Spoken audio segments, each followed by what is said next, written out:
Man, so if you guys have been following along on my channel since the beginning, you guys know that my life constantly changes and something is always happening. And this right here is no difference, I swear.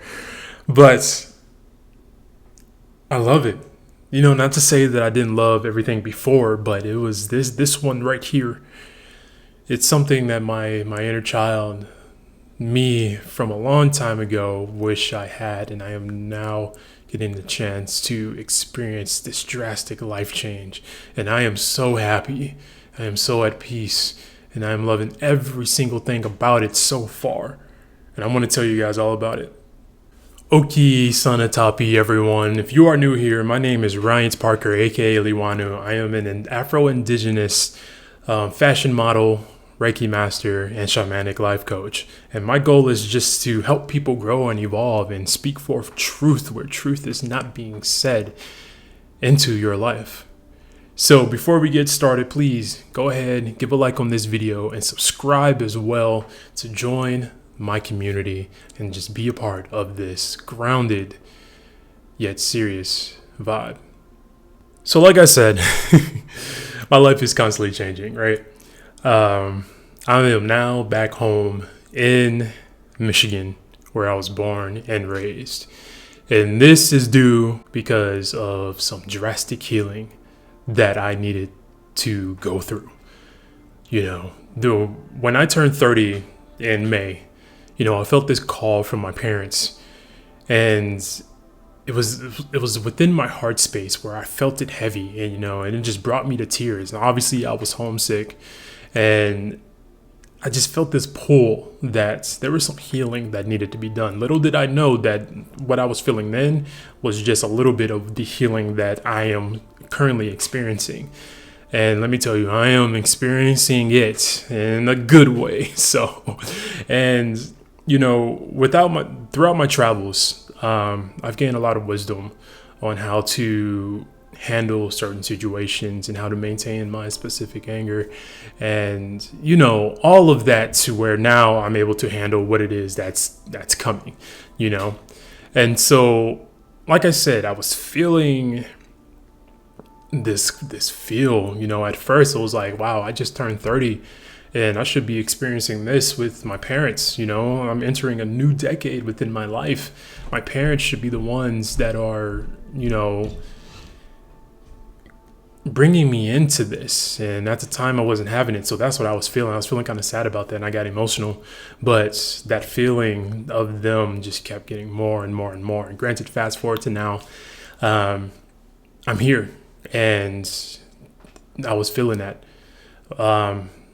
My healing is my mother's healing. Long story short, everything that I expressed with her has been revealed with her. Everything that she has suppressed, there's been a lot of love, a lot of forgiveness on both ends. Same thing with my father. There's a lot of resentment that I used to have towards him, and my expression is his healing. And it's just like with my mother, a lot of love and forgiveness on that end too. And it's still growing, it's still going on within that, because I want a solid, loving relationship with both of my parents. And going on with my father's side is where the indigenous heritage is heavily based in. And I've talked about this on a previous video of mine, but that side of the family is heavily disconnected. Then they have the blood, but they're so long disconnected, for lack of better words, right?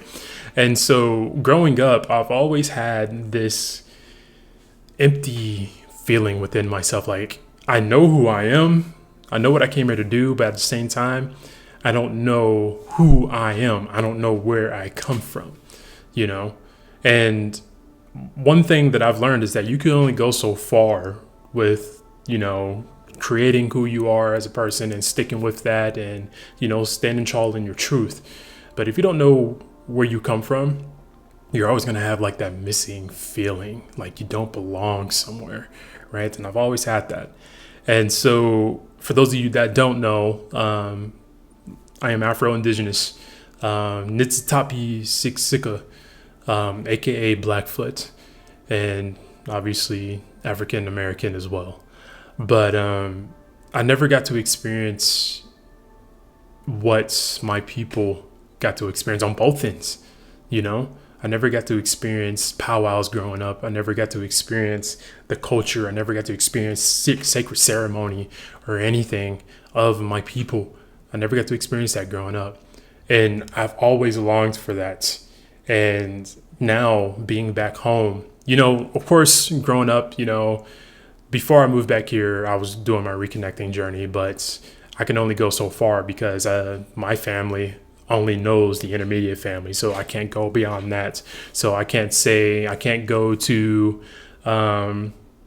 my people and be like, yo, this is this and that, blah, blah, blah, and be accepted, and then blood testing and all that other stuff. It's just like, okay, that's all I can do. But now, if that's all I can do, I'm not going to stop there. I'm going to go further and beyond. I'm going to take it upon myself to reconnect and heal what started when I was a little kid, and also heal my father's side of the family from their disconnecting, because it starts with me, right? So if they see me reconnecting, it's my duty now to show them the way. The only thing they know how is just to still speak the language, but stories and all that stuff is just kind of like dust in the wind in a way, you see it, but it's like not impactful. So now in this time of my reconnecting journey, I'm not fluent in my language yet, but I can have conversation in it and try to understand it. I'm still going to mess up, but I'm still speaking it. Just recently, as I moved here, I danced in my first intertribal circle, not a powwow, this past weekend, or when you're watching this a couple of weeks ago, or whenever I decide to post this. Also, I attended,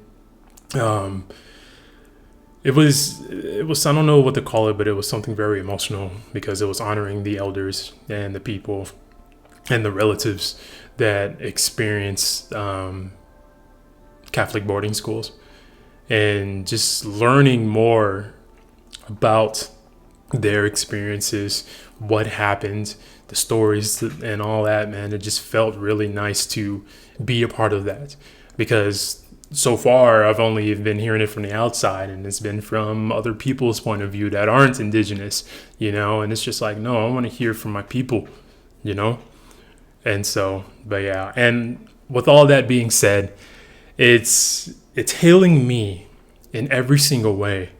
I came back, and my mom, she was like, "Well, you look like you just came back from a retreat. You're glowing." And I'm like, "Mom, I feel like my soul is lifted. I feel different. I feel complete. I feel like I'm in the right path of discovery of myself and stuff." And she literally just nodded and just hugged me and just held on. And she literally thanked me during that time. It was just like, you literally came back to heal. And that's an understatement. You came back to heal generational cycles. You came back to heal wounds from yourself. You came back to be honest and truthful and standing your ground and what it is that you want moving forward from me and your father. And just hearing her say that, it just added more. It was like icing on the cake, everything that happened was the cake. And my mom saying that was just the icing. And it's just like, I'm doing something right, So with all of that being said, there's a lot of things that are coming.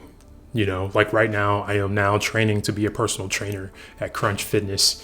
And even if I don't stay at Crunch, I'm still going to be a personal trainer. I'm adding that to my business with life coaching and shamanic work and all of that. Because one thing my trainer told me was like, you for so long did not see how much of an action person you are. You teaching people how to break cycles spiritually and heal themselves mentally. But you have not been teaching them how to move physically within life. And once he told me that, I was like, that makes so much sense. That makes sense. And that's another thing that was missing was inside of me. It was just like, I feel feel happy and content doing the life coaching thing, doing shamanic work, doing the spiritual work. But there's something more to it, you know, and it's the physical aspect of things when it comes to this. So I'm basically a personal trainer now. I'm in touch with people, indigenous people from all over, on helping pretty much the land. You know, I really want to put in the work to be a land protector, water protector, and earth protector. You guys know me. I'm all about the earth. If I see you litter, it's Captain Planet on your ass. So yeah, I'm doing that. I'm also planning on dancing. You know, I am in talk with some elders right now, or about to be in some talk with some elders on how to, you know, get my regalia and the information that I need for it and the wisdom and all of this so that I can dance in powwows. And I don't know if I want to do competitions yet, but it's dancing in my first intertribal circle. It felt nice and it felt right. You know, I felt my ancestors sitting with me, holding me, and patting me on the back, saying how much they are proud of me. Because before then, I was nervous. I was fearing judgment because of the fact that I'm Afro Indigenous, you know, and with everything that's going on, I don't care what your views on racism is, but everyone can be racist. It doesn't matter. You can be black, white, Asian, indigenous, whatever. You can be racist. And trust me, I have experienced racism on all fronts, you know, from everyone, even from my own people, black and indigenous, you know. So the fear of being out there, being judged, being claimed that I'm not one of them or whatever. And it's just, I overcame that. And I was just like, I'm doing this for my people. I'm doing this for me. I'm doing this for my healing and my growth. Because I do not want my children, whenever I have children, to experience what I experience. I don't want them to experience that. Like, I want them to automatically know who they are and where they come from. That is why I'm doing this, to break the cycles. It starts with me and it ends with me, so that I can pass that down to my future generation, future children. So, but yeah, I don't know if you can see it in my face right now, but I am so excited. And during the sitting, when talking about those who went through the Catholic boarding schools, you know, I felt extremely welcomed, most definitely by one of the kids. I call him my little cousin now, but I definitely felt welcomed by him. We instantly started talking about Pokemon, and he was attached. He gave me a hug and was just like, "I'll see you at the next powwow." And I was like, "Wow, you know, this is what I wanted all along, you know." So, but yeah, that's all I wanted to talk about, to give you an update on my recent experience and where I'm at in my reconnecting journey. I am so many steps further, where I am able to move in ways that I couldn't before. And just stay tuned, guys. There's so much stuff coming this way, most definitely for YouTube. I can't wait to show you guys. So, but if you guys like this video, please subscribe, give a like to this video, and share this to others who are Afro Indigenous or mixed Indigenous as well. And tell them that keep going. You are just as much Indigenous as you are whatever it is you mix with. Honor both ancestors. Honor both of them and walk tall and stand strong in your truth. And trust me, you don't want to walk this life not knowing where you come from or who you are. Get rid of that fear of judgment, because fear is basically false evidence appearing real. And though some of those things you are fearing are a reality, chances are when you step out into your truth, you're going to be more welcomed than you are judged. So take that with you, and I will see you on the next video. Peace.